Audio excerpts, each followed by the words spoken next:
Rishikesh Advanced Pain Clinic, నొప్పి మాయం surgery దూరం. For appointments 9155515563. శౌర్య పెళ్ళప్పుడు మెనూ డెసిషన్ మొదలుకొని అని మీరు ఎలా ఇన్వాల్వ్ అయ్యారు? శౌర్య మ్యారేజ్ యాక్చువల్గా బెంగళూరులో జరిగిందండి. మొత్తం ఆ టోటల్ క్రెడిట్ అంతా నా చిన్న కోడలికే ఇస్తానండి. తను చాలా చాలా క్యాపబుల్. ఇప్పుడు నన్ను అంటున్నారు కదా డైనమిక్గా, నేను ఈ ఏజ్ వచ్చిన తర్వాత నేను ఇలా ఉన్నానేమో, కానీ తన చిన్న ఏజ్లోనే చాలా ప్లానింగ్ ఉంటుంది. ఇప్పుడు కూడా తను బెంగళూరులో తన బిజినెస్ ఉంటుంది. ఇక్కడ శౌర్యాన్ని మేనేజ్ చేసుకోవటం కానీ, ఇక్కడ పని వాళ్ళతో పని చేయించుకోవడం, ఏది నన్ను ఒక్కటి కూడా అడగదు. అంటే తను అంత క్యాపబుల్. ఏమన్నా అన్నాను అనుకో, ఏమన్నా కావాలా, ఎందుకమ్మా మీరు బిజీగా ఉంటారు, ఎందుకు నేను చూసుకుంటా కదా అని, అంత క్యాపబుల్. మొత్తం తన డిన్నర్ కానీ, మొత్తం అంతా భోజనాలు కానీ అంతా తనే ప్లాన్ చేసుకుంది. డెకరేషన్ కానీ అదంతా చాలా చాలా అవును, కళ్యాణ వైభోగమే మరి. అంతే కదా. చాలా శౌర్య సక్సెస్ చూస్తే మీకు తల్లిగా చాలా ఆనందం వేస్తుందేమో కదా. అది ఎవరికైనా ఉండేదే కదండి. అంటే అందులో తెరపై ఇది అన్యూజువల్ ప్రొఫెషన్. మామూలుగా ఇంజనీర్లు అవుతారు, ఇంకా ఏదో లెక్చరర్లు అవుతారు, ప్రొఫెసర్లు అవుతారు, ఇవన్నీ ఓకే. కానీ తెర మీద కనిపించి అలా లక్షల మందిని, కోట్ల మందిని మెప్పించడం అంటే మామూలు విషయం కాదు. అది ఓకే, అది బై గాడ్స్ గ్రేస్ తనకు వచ్చిందండి. కానీ స్టిల్ ఇప్పటికి కూడా నాకు అంత అది నా కొడుకు హీరో అయ్యాడు అనే హ్యాపీనెస్ నాకు అలా ఏమి ఉండదు. ఇప్పుడు నా పెద్ద కొడుకు ఎట్లాగా తను అక్కడ చేసాడు, నాకు దానికన్నా ఇంకా ఇలా ఉంటే ఇంకా బాగుంటుందేమో నా ఫీలింగ్ అండి. నాకు పెద్దగా సెలబ్రిటీ అని కానీ, నా కొడుకు హీరో నాకు అలా అనిపించుకోవాలని కానీ ఆ ఫీల్ లేదు, ఇప్పుడు కూడా లేదు. సో నాకు అదేమి పెద్ద ప్లస్ పాయింట్ అయితే కాదు. అది మాత్రం ఓపెన్ అండి. ఇద్దరు అబ్బాయిలు ఎవరు ఎక్కువ అల్లరి చేసేవారు చిన్నప్పుడు? చిన్నప్పుడుకి ఇప్పటికి మా పెద్ద బాబాయేనండి. పెద్ద బాబు అల్లరా? శౌర్య చూడడానికి అల్లరిగా కనిపిస్తారు, మీ పెద్ద అమ్మాయిని చూడలేదు కాబట్టి మేము చెప్పలేకపోతున్నాం. అసలు శౌర్య చాలా డీసెంట్ అండ్ కామ్ అండి. చాలా తన వలన ఎవరు ఇబ్బంది పడరు. ఇప్పుడు ఈ మాట విన్నప్పుడల్లా నేను ఇంటర్వ్యూలో కూడా చెప్తే, ఏంటి నా గురించి ఇలా చెడ్డగా చెప్తున్నావు అని మా పెద్ద అబ్బాయి అడిగాడు. వాళ్ళ ఆవిడ చూసి చెప్పిందంట, నీ గురించి అమ్మ ఇలా చెప్పారు అని. ఉన్నదే కదరా చెప్పాను అన్న. ఇప్పుడు వాళ్ళ అమ్మాయి కూడా డిట్టో వాడిని ప్రింట్ ఉంది ఇప్పుడు. అంతే కోపం, అంతే. శౌర్య అంటే మనవరాలు మీకు ఇంకా నాకు అసలు ఇందాకదే ఒక టప్ అని ఎలా అయిందనమాట, తల తిరిగింది, దిమ్మ తిరిగింది. ఇప్పుడు మనవరాలు అంటుంటే 1 year అయిపోయిందండి పాపకి, మొన్నే నవంబర్లో. సో మీరు నాయనమ్మ అయ్యారు. బట్ అమేజింగ్ అండి నిజంగా. అసలు అంటే the kind of passion you have to pursue and to do so many things. అది కదా, ఇది ఒక్కటే ఏంటంటే ఇంతలో ఏంటంటే దాన్ని మిస్ అవుతున్నాం. ఇంకా అంతకు మించి వేరే ఏం కాదు. ఇది చాలా ఎంజాయ్ చేస్తున్నాను. దాని దగ్గరికి వెళ్ళటం కానీ అలా కానీ లేకుండా ఉంది. ఓన్లీ మనం ఏంటంటే వీడియో కాల్లో చూసుకోవటం, ఇది చూస్తున్నాం. మొన్న వచ్చి ఒక 1.5 months ఉన్నారు. ఇంకంతే, దాన్ని అదొక్కటే మిస్సింగ్ అయితే. ఇప్పుడైతే చాలా హ్యాపీగా ఉన్నాను అనమాట. మీరు వెళ్తూ ఉంటారు అమెరికాకి? ఇది వెళ్ళటానికి కుదరట్లేదు కదండి. ఇప్పుడు ఇది పెట్టుకున్నాను కదా, అందుకనే వెళ్ళటానికి. అవును కదా. మీరైతే మీరు మీ ఇష్టమైన పనితో మీరు సంఖ్యలు వేసేసుకున్నారు చాలా. అదే కదా, లేకపోతే అక్కడ బ్రాంచ్ పట్టడానికి వెళ్ళాలి కదా మరి. అంటే అక్కడ కూడా ఉందండి, ఇప్పుడు కాదు. ఆఫ్టర్ 1 year 2 years తర్వాత మాత్రం ప్లానింగ్. తప్పకుండా అక్కడ అయితే ఆల్రెడీ కనిపిస్తోంది. ఎందుకంటే అక్కడ తెలుగు వాళ్ళు, మన ఇండియన్ ఫుడ్ ఇష్టపడే వాళ్ళు, తెలుగు భోజనాలు. ఇంతకీ మనకి యుఎస్ నుంచి డైలీ ఒక 20-25 members వస్తారండి. ఓహో, ఎలాగా?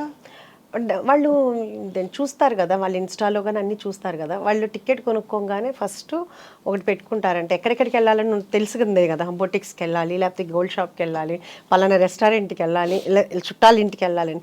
దాంట్లో మన లిస్ట్ కూడా ఉంటుంది. సో కొంతమంది ఏంటంటే డైరెక్ట్, అంటే మన ఆంధ్ర వెళ్ళాలంటే ఫస్ట్ ఇటు వచ్చి ఆంధ్ర వెళ్తారు, లేకపోతే ఇక్కడ హైదరాబాద్లో ఉన్న వాళ్ళు గెట్ టుగెదర్ అని ఇలా పెట్టుకుంటారు. చాలా అసలు రోజు ఒక 20 డిఫరెంట్ డల్లాస్ అంటారు, ఆస్టిన్ అంటారు, నార్త్ కొరియా అంటారు, శాన్ ఫ్రాన్సిస్కో, ఒకటి కాదండి, ఆస్ట్రేలియా, దుబాయ్. అసలు ఇక్కడ కాదు అక్కడ, ఎవరి కాళ్ళు ఏంటంటే మా దగ్గర పెట్టండి అంటారు. వాళ్ళ అభిమానం అనమాట. ఎవరి కాళ్ళు మా దగ్గర పెట్టండి అంటున్నారు. డల్లాస్ అయితే కనుక బాగా ఎక్కువగా వస్తుంటారండి. తెలుగువారు ఎక్కువ ఉన్నారు కాబట్టి అక్కడ. ఇప్పుడు ఈ రెస్టారెంట్ డిజైన్ చేసినప్పుడు ఎలాంటి వంటకాలు పెట్టాలి, ఏం చేయాలి అని రీసెర్చ్ చేశారా మీరు, లేకపోతే మీ అంతటా మీరే ఒక గట్ ఫీలింగ్తో పెట్టేశారా? అసలు అదే ఆలోచన అట్లా ఏమీ లేదండి. కాకపోతే ఎప్పుడు మేము ఇంట్లో భోంచేసేటప్పుడు అందరూ శౌర్య ఫ్రెండ్స్, పెద్దబాబు మా హస్బెండ్ ఫ్రెండ్ అందరూ మొత్తం కూర్చునేటప్పుడు ఎప్పుడు కూడా మామూలుగా అబ్బా ఈ ఫుడ్ కనుక బయట ఉంటేనా, ఈ ఫుడ్ కనుక బయట ఉంటేనా సూపర్ ఉంటుంది అని ప్రతి ఒక్కళ్ళు అనేవాళ్ళు. కానీ పెడతానంటే వద్దనేవాళ్ళు. అలా ఫస్ట్ నుంచి ఇంట్లో నేను వండుకునే వంటలే ఇప్పుడు మన రెస్టారెంట్లో ఉన్నాయి. ఫస్ట్ తాళీ పెట్టానండి. అంటే సౌత్ ఇండియన్ ఉంటుంది, చైనీసు, నార్త్ ఇండియను, తండూరి కాకుండా నేను కుక్కర్ పలావ్ అనేది ఒక 5 కుక్కర్లు కొన్నానండి. అది ఇప్పుడు దాకా ఎవరికీ తెలియదు కదా అన్న ఉద్దేశంతో నేను కుక్కర్ పలావ్ ఇంట్లో చేసినట్టు చేద్దాము, ఎవరి కుక్కర్ వాళ్ళకే రెడీ చేసి ఇద్దాము అని ఒక 5 కుక్కర్లు కొన్నాను. తాళి ఒకటి పెట్టానండి. తాళి పెడితే ఒక 1 మంత్ బాగా నడిచిందండి. ఆ తర్వాత ఏముంటాయి తాళీలు మొత్తం అండి, అన్నం, పప్పు, కూర, అన్ని మొత్తం అండి, చాలా అంత మజ్జి పులుసు, పచ్చి పులుసు, పప్పుచారు, రసము, ఒక పులిహోర, లేకపోతే ఏదైనా ఫ్లేవర్ రైస్, ఒక స్వీటు, పప్పు కూర, ఒక ఫ్రై, రోటి చట్నీ, మొత్తం అన్ని కర్రీ, అన్ని పులుసు, అన్ని అంతా అది బాగా ఉందండి. అది బాగా పెట్టాలని అనిపించేది. పెట్టాము. అలా ఒక 1 మంత్ రన్నింగ్ అయింది, బాగుంది. కానీ తర్వాత అనుకోకుండా ఈ కుక్కర్ పలావ్ అనేది లైమ్లైట్లోకి వచ్చేసింది. వచ్చిన ప్రతి ఒక్కళ్ళు మనకి 95% కుక్కర్ పలావ్ లేకుండా ఆర్డర్ చేయరండి కంపల్సరీగా. సో ఆ బిజీలో ఈ తాళి అనేది వెనక్కి వెళ్ళిపోయింది. ఇంకా దాంతో ఏంటంటే ఇప్పుడు తాళి ఆపేసాము. ఆ ప్లేస్ కూడా కొంచెం చిన్నది మనకి. సో 2 కావాలంటే కనుక కష్టం అవుతుంది. రేపు కొంపల్లో పెట్టేటప్పుడు అయితే తాళి ప్లాన్ ఉందన్నమాట. ఓకే. కుక్కర్ పలావ్ అంటే బేసిక్గా మీరు అన్ని వేసేసాక కుక్కర్లో పెట్టేసి ఆ ఇండివిజువల్ కుక్కర్ అలాగే సర్వ్ చేస్తారు? అంతేనండి, అంతే. అది కూడా ఎట్లా అంటే కనుక ఎవరి కుక్కరు అప్పుడు పొయ్యి మీద నుంచి రాగానే ఫస్ట్ డైరెక్ట్ వెళ్ళిపోవాలంటే మీకు పొగలు కక్కుతా వస్తుంది అనమాట. అందుకుని మనకేంటంటే ఇప్పుడు ఫస్ట్లో చాలా ఇబ్బంది అయింది. ఇప్పుడు ఏంటంటే ప్రీ ఆర్డర్ ఉందండి. వాళ్ళు వచ్చే ముందే కాల్ చేస్తారు. కాల్ చేస్తే మనం అన్నీ చేసి పెడతాము. వాళ్ళు వచ్చిన తర్వాత మనకి చెప్తే అప్పుడు మనం ఆన్ చేస్తాము. అప్పుడు 20-25 మినిట్స్ పడుతుంది. వీళ్ళు ఈలోపు సూప్స్ లేకపోతే కానీ స్టార్టర్స్ అయ్యేలోపు అది కూడా వచ్చేది. ప్లానింగ్ కావాలైతే ఇప్పుడు చాలా హ్యాపీగా ఉందండి. కాకపోతే ఇప్పుడు కుక్కర్ పలావ్లో మళ్ళీ ఫ్లేవర్స్ ఒకటి పెంచామండి. ఎలాగా అంటే ఫస్ట్ ఏమో మాంసం పలావ్, కోడి పలావ్, రొయ్యల పలావ్, వెజిటబుల్. ఇప్పుడు అందరూ ఒక్కొక్కళ్ళు 50 సార్లు 60 సార్లు తింటున్నారండి అక్కడికి వచ్చి కుక్కర్ పలావ్. ఇంకా వాళ్ళకి బోర్ కొట్టలేదేమో కానీ వాళ్ళు అలా తింటుంటే నా మనసుకు నచ్చట్లేదు. అసలు యాక్చువల్గా వాళ్ళు ఎవరూ అడగలేదు. అంటే ఒక తల్లిగా అనిపిస్తుంది కదా, అబ్బా పిల్లలకి ఏదో ఒకటి చేసి పెట్టాలి అనే ఫీల్ ఉంటుంది కదా. అట్లా నా దగ్గరికి వచ్చేవాళ్ళు వాళ్ళు అడగల, వాళ్ళు బోర్ కొట్టకుండా అదే తింటున్నారు. కానీ వాళ్ళకి ఏదో ఒకటి చేయాలి అని ఇప్పుడు ఏంటంటే అన్నిట్లో పండుమిర్చి ఫ్లేవర్ కలుపుతాం. మటన్ కానీ, వెజిటబుల్లో కానీ, లేకపోతే కోడి పలావ్లో కానీ, అట్లాగే గోంగూర, అలాగే చింతకాయ, అలాగే అదేంటి ఇంకా అట్లా వాళ్ళకి ఏ ఫ్లేవర్ కావాలంటే మనం వాళ్ళకి అన్నీ చేసి పెడుతున్నాం అనమాట. శౌర్యకి వంట వచ్చండి? శౌర్య బాగా వచ్చండి. అంటే వంట వచ్చా అంటే రుచులు తెలుసా అని? చాలా బాగా అండి, చాలా బాగా. అసలు చాలా ఫుడ్డీ అండి.